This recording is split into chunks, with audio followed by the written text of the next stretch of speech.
You're now listening to Truth Talk Radio with life coach Tandy, your favorite level up coach, here to show you that leveling up and overcoming is possible.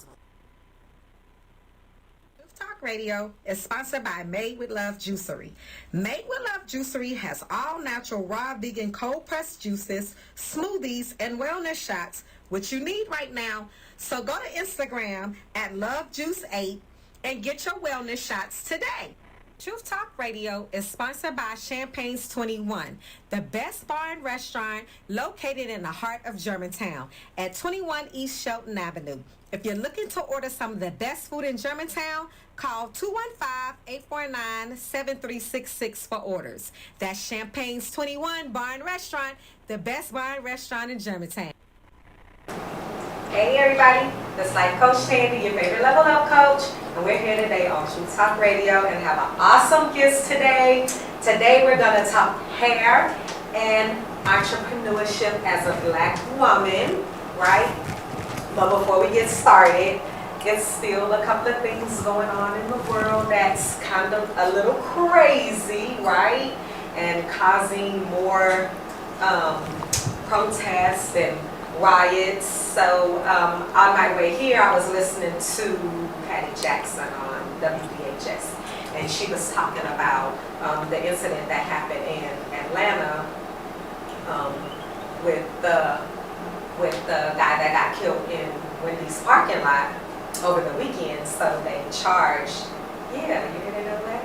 So they did charge the officers with some felony murder offenses or whatever, but they ended up doing it because, okay, so if people didn't see it on social media, the guy was asleep in Wendy's parking lot in like 1, 2 o'clock in the morning, and so he was blocking the drive-through line, and the employees at Wendy's called the police on him. And when they came, he got out of the car, they showed the video, he was very very mild-mannered. He moved the car, did every single thing the police asked him to do in a very nice and polite way. He asked the police, could he walk to a relative's house? Could they escort him to a relative's house? And this was after they did give him a sobriety test, and he failed the test, so he was drinking. But he admitted to drinking. That's why he fell asleep in the parking lot.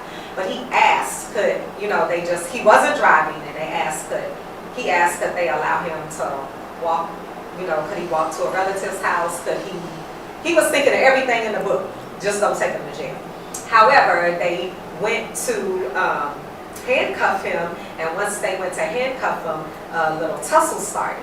And so, not knowing what has developed in the past couple of days, because I didn't see these other videos of what I'm about to tell you, but just seeing that video, right, I was like, okay, so now, as a black person, we get to now also say we have PTSD and we're afraid, just like the white people or white officers. They say as soon as we look wrong, they're afraid. Well, me too. If I'm complying and you handcuff me, the first thing that's going to come to my mind is I'm going to end up dead in these handcuffs, right? And so now we get to say the exact same thing after they broadcast this over and over and over and over and over and over and over on the news for us to see, right? Which it backfires, because I think they do it to show black people in a bad light. But again, what it has done, it has given us this sense of urgency to protect ourselves, and this what they've done to try to make us look bad and feel bad is basically just backfired on them, right?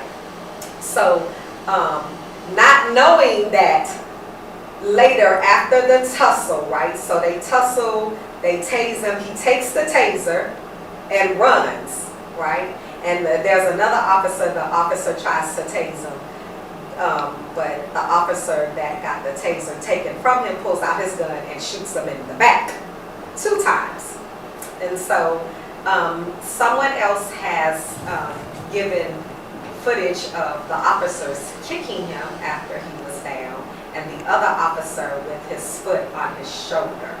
And so policy is that they're to call when once shots are fired and a person is down there, immediately to call EMTs. They waited 2 minutes, close to 3 minutes before they called EMTs. So yeah, both officers were charged. One of the officers was charged with violating some of the policies of what you're supposed to do when you see your fellow officer not abiding by the laws of the rules. So I feel it's like a double-edged sword. Like I'm glad that they're getting arrested and they're making a point to arrest people at this point. However, my issue is that what happens once they go to court, right? I am so afraid of what happens when they go to court, because I have been saying this. I was like, okay, in the case of George Floyd, like, first of all, I know they're going to prolong it, and they're like a couple of years it's gonna go by, and they think that everybody's going to forget about what's going on and what has happened, right?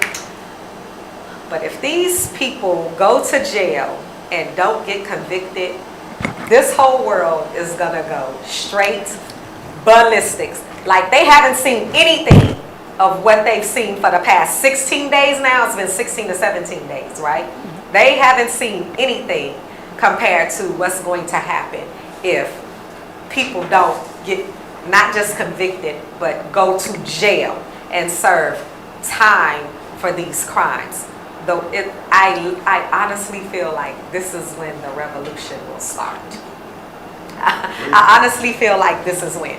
So, FYI, while we're waiting for trials and convictions, I suggest that everybody get ready, because it's going down. You see them piled up at the gun store, okay, with their kids. I have been to the range and seen them with their 5-year-old kids practicing to shoot. Suggest you do the same, okay? Because I need you to know that the time is coming. It's coming, okay? So I'm just gonna move on from that. I'm always gonna be about Black Lives Matter, and I'm always gonna be here to support my community. But I just need to move on to a lighter subject, because this subject is so heartbreaking, saddening, and it's just sad to see another Black woman,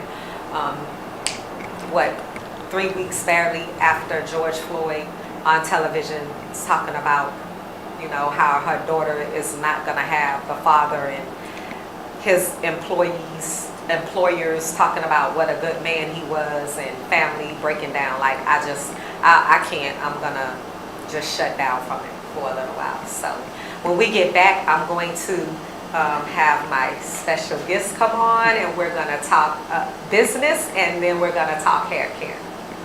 And what time is it? It is 6:08, and we'll be back in about 3 minutes. So you didn't see it? My mic is.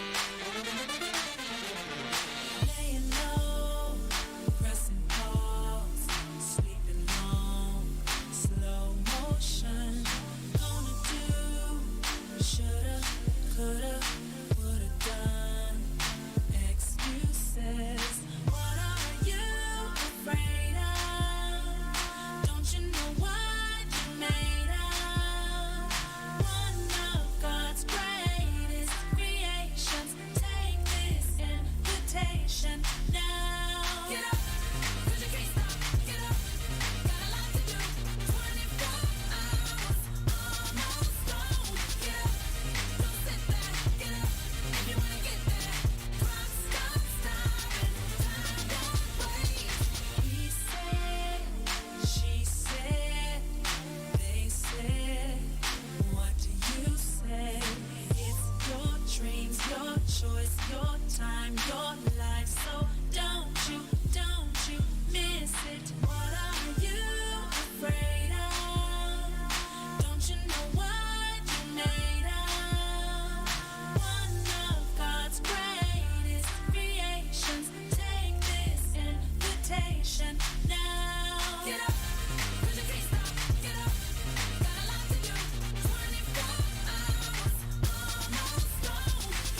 Hey everybody, we're back, and this is Life Coach Tandy, your favorite level up coach on Truth Talk Radio, and I have a very special guest today. Her name is Jewel Austin. She is CEO and founder of Main Win Hair Products and Hair Salon. Come on up, yay! So listen, so Jewel was supposed to be on my show before dumb COVID-19.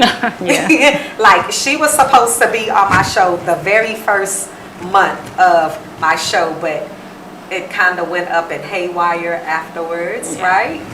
And then it just, my schedule just got all crazy. Her schedule got crazy, but I was like, listen, we're going to make this happen. We're going to make this happen, right? So FYI, she is the king of I know what to do for alopecia. Okay? She is the queen of that. The queen. Did I say king? You did. She's the queen. She's the queen of I know what to do with alopecia. Okay? But we're going to talk about that later. But go ahead, introduce yourself. I know I did it, but go ahead. Introduce yourself some more. I'm Jewel Austin. I am the owner of Main One Hair Restoration Salon and the owner of the Main One Hair Restoration line. I've been doing this for I've been a cosmetologist, licensed cosmetologist for about 19 years now. And I started my business about 3 years ago. I basically started it with me having issues with alopecia and wanting to get to know more about it. So we met. You were like, so I moved to Philadelphia in 2005. It's about 8 years. Yeah, so I came to you. I went natural some years before that, and I had not straightened my hair. I went natural, and I was natural for like 3 or 4 years before I had ever straightened my hair. I didn't straighten my hair until I moved to Philadelphia, and I think you were the second stylist to like straighten my hair when I was wearing it straight. And then I got tired of that, and you put weaves in it before, ponytails. Like, you did everything to this head. Like, even when what was it? Not the lace fronts, but the closures. Yeah, the closures first came out. Yeah. Like, this lady has done almost everything that you could think of to this head. Dyed it, fried it, everything you could think of. Like, she's done it to this head, right? So, you know, it was interesting. Because one of the reasons why I wanted you to come on my show is because, like I told you, like, Truth Talk is strictly about showing the people that overcoming is possible, right? Yeah. So I remember when I first sat in your chair and the salon that you worked in. Like, the salon that you worked in was a very positive environment, and the owner of that salon is a very positive and uplifting Black businesswoman herself, right? So I love the environment that you were in, right? And then you stepped out and you opened up your shop, and then you went back to her shop. And I wasn't ready. Yeah, like, so that was one of the things one of the reasons why I wanted you to come on my show, because I wanted to, like, I love what you're doing with your hairline, right? Yeah. And so I told you when we were talking on the phone that it reminded me of Self-Made, the movie. And I wanted to kind of like talk about how it is to be a Black businesswoman or a Black woman that's an entrepreneur or on the journey of the entrepreneurship road, right? And so, like, and those, like, that's one of the things is like, you step out there, stuff happens, and then you have to admit to yourself, I'm not ready, right? So tell me, what did that feel like? What it happened to admit that feel like? Well, in my case, when I got the salon, a friend of mine's, you know, she said, oh, you should get it, you know, get your own, and you can do it. You're so, you know, you're good at what you do. And I'm like, okay. So she said, oh, I know this place. You know, she told me about the place. So I rushed out, did no research. I got it. It was fun, you know, but then with me having my son, it was like having 2 kids, you know, at one time. And I'm just like, okay, well, I'm not ready for this. I want to just come to work and enjoy my baby.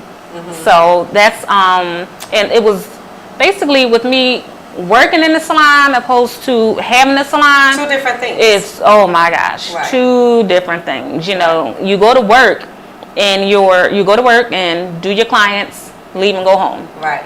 When you have a salon, you know, you got to go to work, you got to do the books, you got to do the work, you have to pay the bills, you know, and it takes hours just to sit down and pay bills. And I just said, okay, I'm not ready for this. And I said I was going to revisit it when he was 5. You know, he's about to be 7. So, you know. And so that's funny that you said you had 2 babies, right? Because I'm a part of this group called 2K for 2K, and it's a business coach. She's a business coach for life coaches, right? And so that's how she refers to your business. She was like, your business is like your baby. So it's like, just how the same way you would treat your baby is the exact same way that you would treat your business. It's like, you don't leave your newborn baby at home by yourself, right? No. So when it's a newborn, it's like all this nurturing that you have to do, all these things that you have to do, right? And you don't know this until you step out and do it. And I feel like making the mistakes or any mistakes, even to me, I don't see what people would call a fail. I don't see it as a fail. I just see it as I learned something. I was happy when I closed that door. I said, and people were saying, okay, no, don't do it. I said, listen, I'm not mad. Like, I'm happy. I was relaxed. I was enjoying my son. It was fine for me. But also too, right? When I say you don't look at what other people would call a fail, right? You don't look at it that way. You look at it as a lesson, because didn't you learn a valuable lesson out of that, right? So when you went back the second time, you already knew. It was you already knew what to do, right? Okay, so when we just earlier we were talking about the movie, right? And so you made a comment about the movie, about Self-Made. That's what we're talking about, right? About how it depicted like a certain part of who she was, that it wasn't like in a positive. It was like more negative, right? So when you said that, I thought about how you have to see. I think that like what we do for like black people, this is why a lot of black people don't know that reaching certain dreams and overcoming is even possible, because we'll get somewhere and that's all we want to show is the good part of it. We don't want to show the nasty, dirty part of it. So we have in our minds that when we see that person, oh, they just miraculously, did that and became that person, or opened up that job, opened up that business, and we don't have no clue to what that journey and that road looks like. Right. So when we get stuck, right, we just feel stuck. But at the end of the day, the reason why I really appreciated that movie so much was because it showed me the dirty parts of it. And at that time, I was going through a lot of the dirty parts of it in my own journey. So I was like, oh, well, shit, I'm on the right track. If this is what a millionaire entrepreneur look like, then I'm on the right track, right? And it made me feel so much better. But also too, I thought about the fact that when you're on that road and you don't have the support, right? You don't have the support that you need, or the people that you think are gonna support you and don't support you, right? That, for me, right, that part of the journey was the hardest part, right? I felt, and I still feel alone sometimes. Oh. I do. I get it, because I feel like, oh my gosh, can somebody just help me with this? You know, I get it. But again, that movie taught me to accept and embrace whatever comes with it. Like, I'm good with whatever comes with it. I'm now good with being alone, feeling alone. Like, I have support, but it still doesn't take away that this is mine and I'm in it by myself type of thing. Like, if this doesn't go right, I'm the only one responsible for it. Now, have you ever seen the show Working Moms? Working Moms? No. It's a funny show. It's based in Canada. But on that show, she stepped out and she got her own business. Okay. And the boss said, no one's coming to save you. Like, this is yours. And I be thinking about it all the time. Like, nobody's coming. Like, who you going to call? It's you. It's yours. Nobody's coming. Because it's sort of like what you said. When you're an employee, you go home. You know, you come, you do your work, you go home. But when it's your business, it's like it's yours. When something goes wrong, you have to answer for it. And like that is so true. Nobody's coming to save. Nope.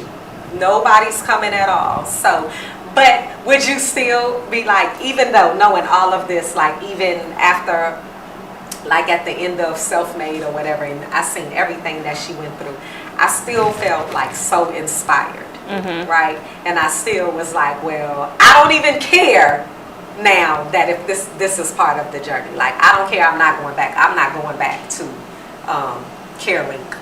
That's I can't go back. I did 11 years time handcuffed to them. I'm not going back.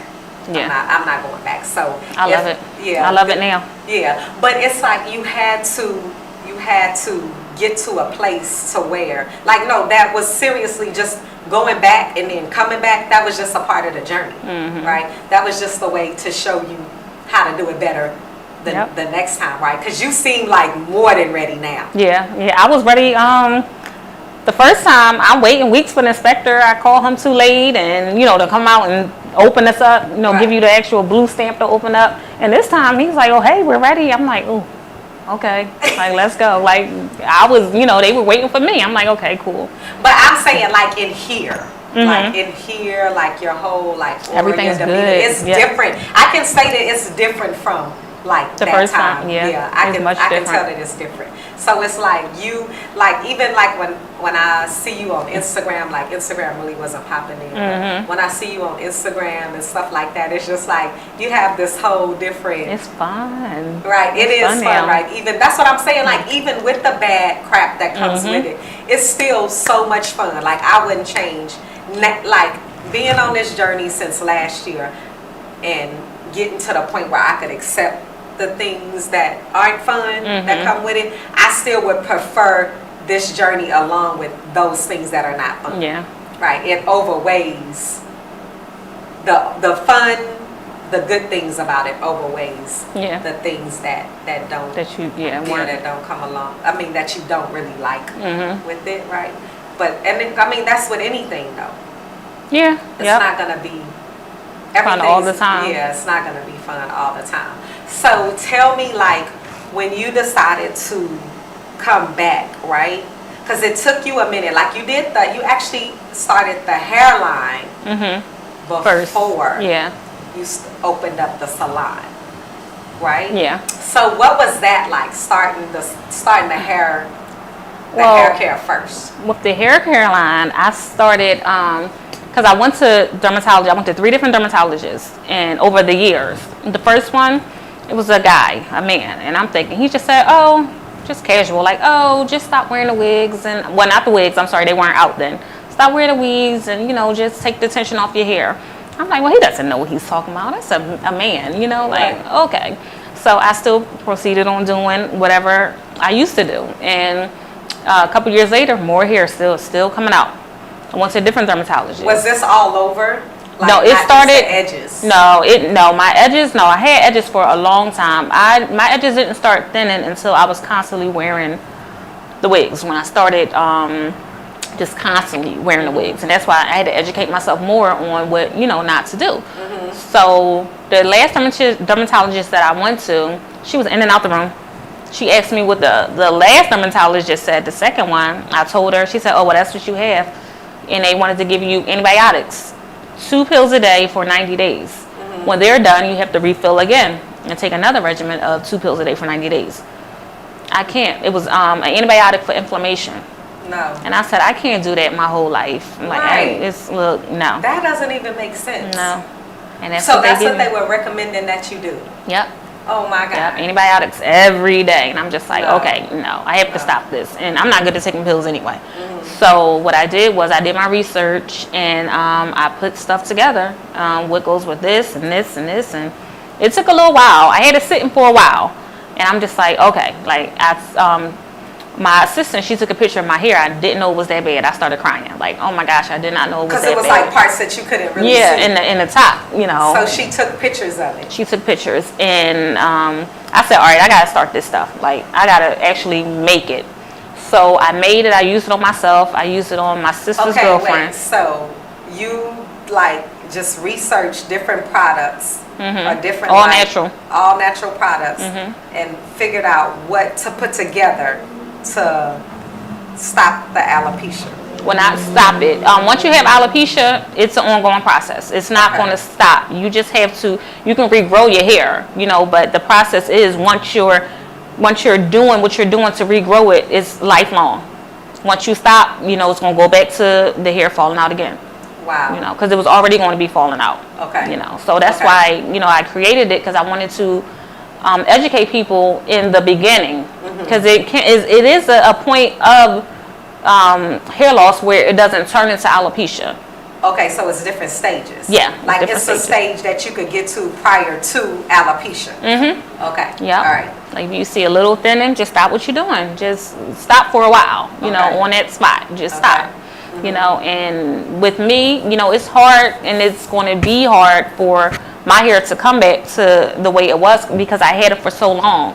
I wasn't educated on what to do with my hair for about 10 years maybe.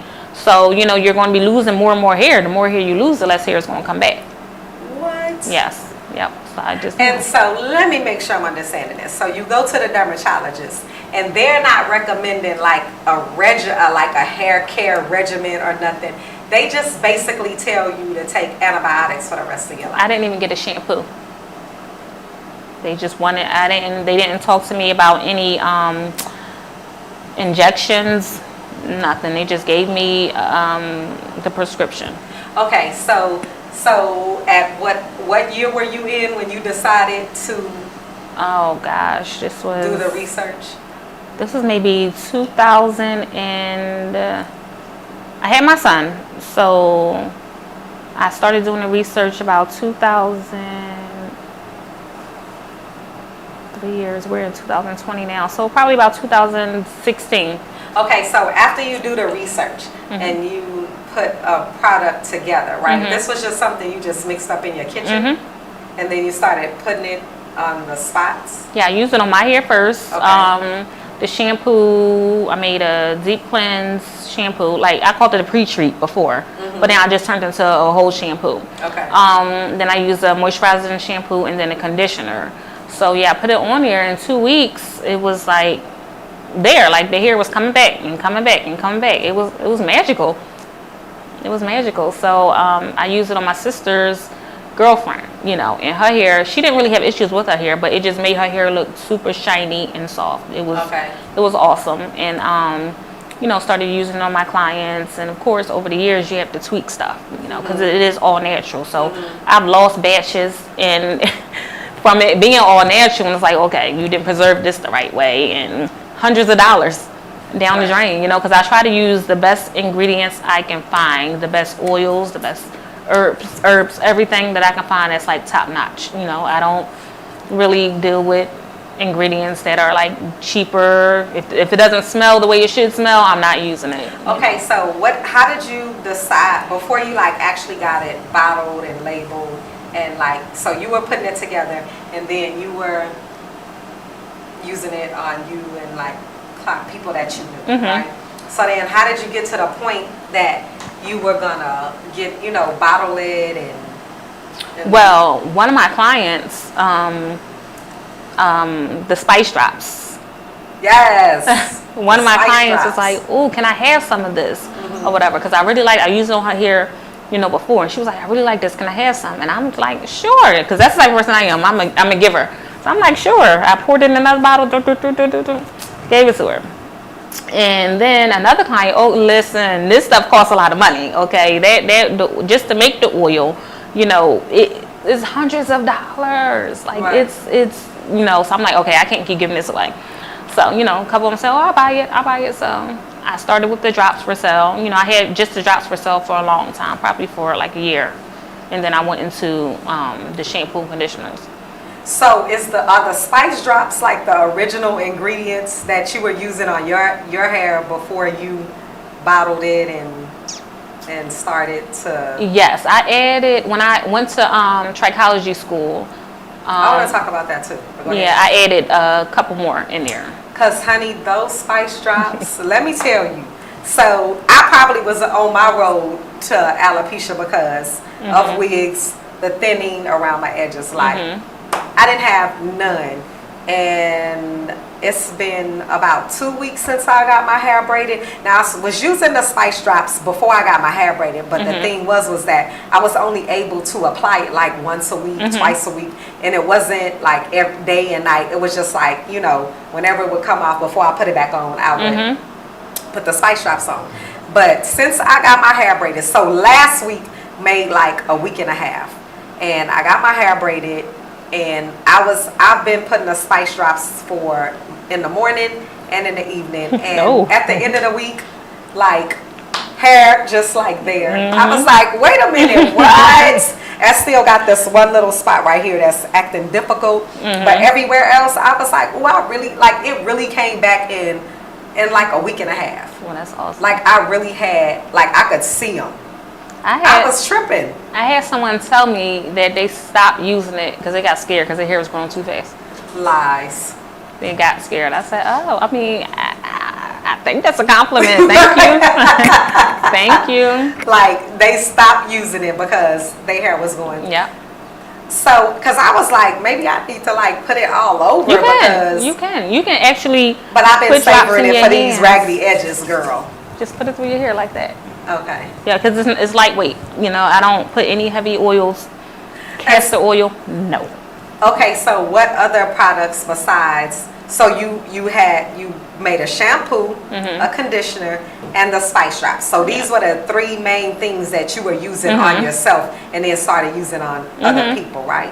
Okay. And then so while you was researching this, right, and this was before you went to what school? What kind of school was it? Trichology school. So what is trichology school? Basically, it's going deeper into hair loss and different scalp conditions. It goes into learning how to read someone's blood work, how to look at their scalp and give a prognosis. We're not doctors, so we can't diagnose anything. Just basically tell you what we think is wrong with your hair. Refer you to a dermatologist, refer you to a doctor if you don't have one, you know, because some things we can't treat. Right. You know, it's something internal that's affecting your hair. You know, you have to actually see a doctor. You know, we can give you vitamins or drops, but you have to handle the problem or it's going to keep coming back. Yeah.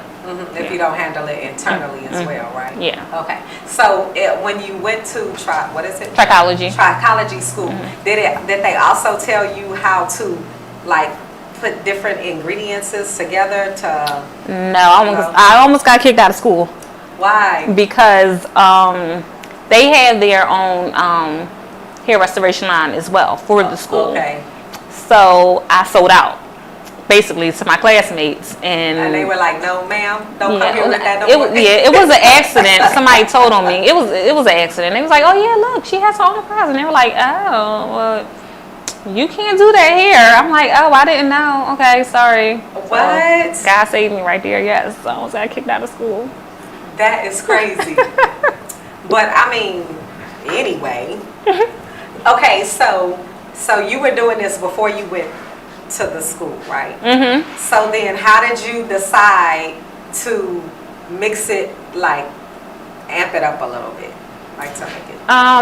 Well, I decided to add on a deep conditioning, just to give people who needed that extra moisture in their hair to get it. And I kind of wanted to, when I learned more stuff from school, it was like, okay, well, this can work for this too. So let me get this, let me do this. Cause they kind of give you a better take on, alopecia and what, like, I can be treating this person with this and that's not even an issue. Right. Something else is wrong. Right. So I kind of, I was more confident in what I knew. So right. I knew going forward after that, it was like, so when you started making the products, you felt more confident because you knew more about the issues. Yeah, because I didn't want to just sell products and not know, what I'm giving you could be counteracting. That makes a lot of sense. So do you do you have the products made now, or like? I still make them. I don't have a manufacturer yet. Yes, I'm still up 4 o'clock in the morning making stuff. Yes, I be tired, like tired.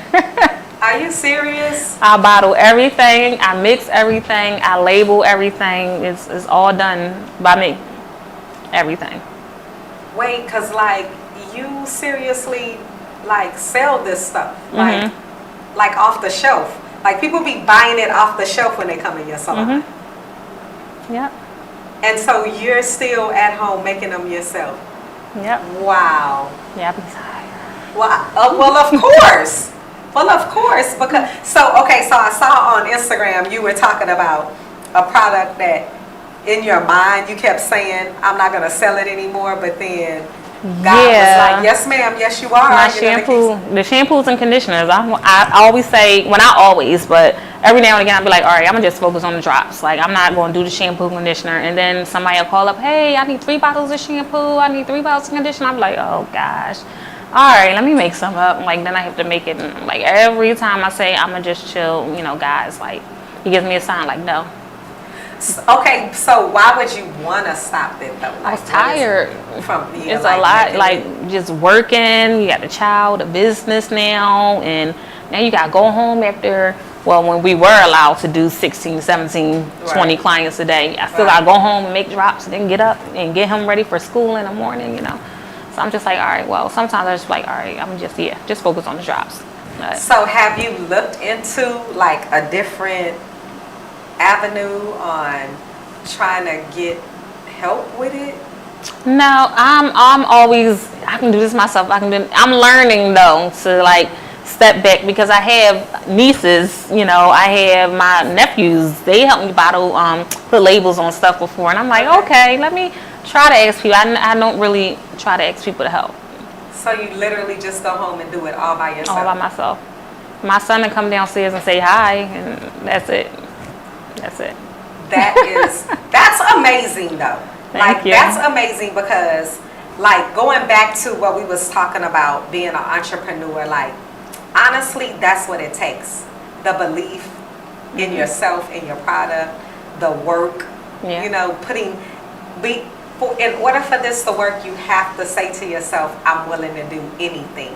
I'm willing to do everything that it takes to make this happen. So if it's me going home after work and staying up till 2 o'clock in the morning. Whole nother shift.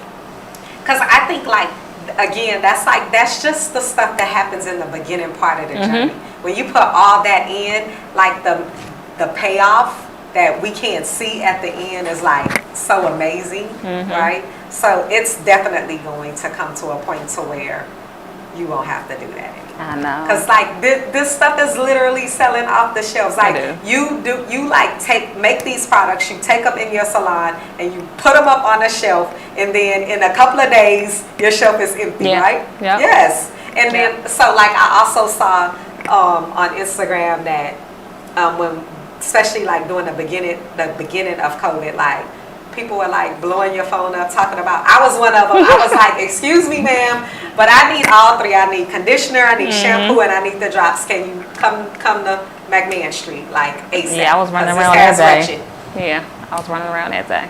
And because you like your clients don't know what to do. It's like you can't go to the salon, you can't go to the beauty supply store. So it's like, what do you do, right? Yeah. Okay, so when we come back, I want to talk about another method that you use that I'm interested in trying, but I think it's also like amazing method, and I want my listeners to hear about it because I had never heard about it until I heard you talk about it. Oh, okay, yeah. So this is Truth Talk Radio, and I'm sitting here with Jules Austin. She is the owner and founder of Main Win, and we will be back in about 5 minutes. Truth Talk Radio is sponsored by Get Booked for the Look Hair Salon and Diamonds Cosmetics. If you're looking for flawless hair and flawless makeup, go get booked for the look. You can find Diamonds Luxury Hair Extensions and Diamonds Cosmetics at getbookedforthelook.com. You can also follow Get Booked for the Look on Instagram at Siren85.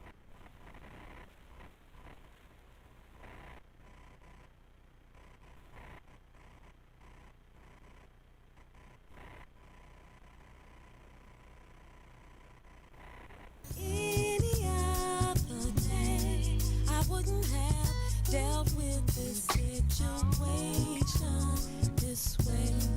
There were a lot of things I wanted to say, but I thought about what would have happened if I let you get the best of me.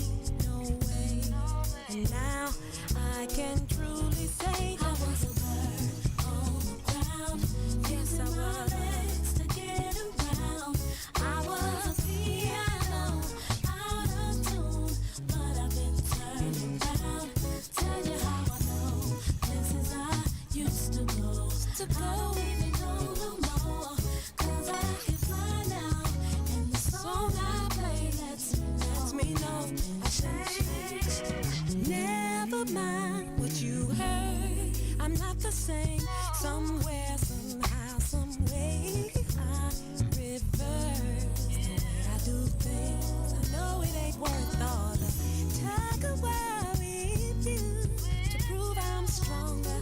I no longer stay to play and lose. Now I am proud to say it's true. On the ground, using my legs to get around. Yes, I was a piano, straight up flat, y'all. But I've been turning down. Tell you how I know places I used to go. I don't even know no more. I don't know no more. And the song I play lets me know I've been changed. Make no mistake about it, anyone could change, but it takes a strong mind to say that doing the right thing is okay.